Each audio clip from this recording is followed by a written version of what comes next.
কক্সবাজারের টেকনাফ উপজেলার নাফ নদী সংলগ্ন সীমান্ত এলাকায় অভিযান চালিয়ে 10টি তাজা গ্রেনেড, 28 রাউন্ড তাজা গুলি ও 2 কেজি গাঁজা উদ্ধার করেছে কোস্টগার্ড। রোববার প্রেস ব্রিফিংয়ে কোস্টগার্ড জানায়, গোপন সংবাদের ভিত্তিতে সাবরাঙের জাদিমোড়া এলাকায় নাফ নদী সংলগ্ন সীমান্তে বিশেষ অভিযান পরিচালনা করা হয়।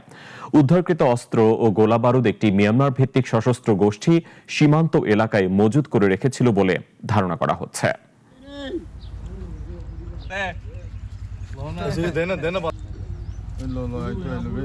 সশস্ত্র সন্ত্রাসী গোষ্ঠী বিপুল পরিমাণ তাজা গোলা ও গ্রেনেড বাংলাদেশের সীমানা ব্যবহার করে পরিবহনের উদ্দেশ্যে মার্টিনিতে মজুত করে।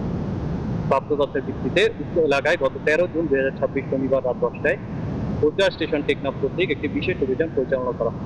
মায়ানমার সামরিক বাহিনীতে ব্যবহৃত হয় এমন 2টি 36M Mark 1 হ্যান্ড গ্রেনেড, 8টি 40mm HEDP গ্রেনেড ও 28 রাউন্ড 7.62 মিলিমিটার তাজা গোলা উদ্ধার এবং 2 কেজি গাঁজা জব্দ করা হয়।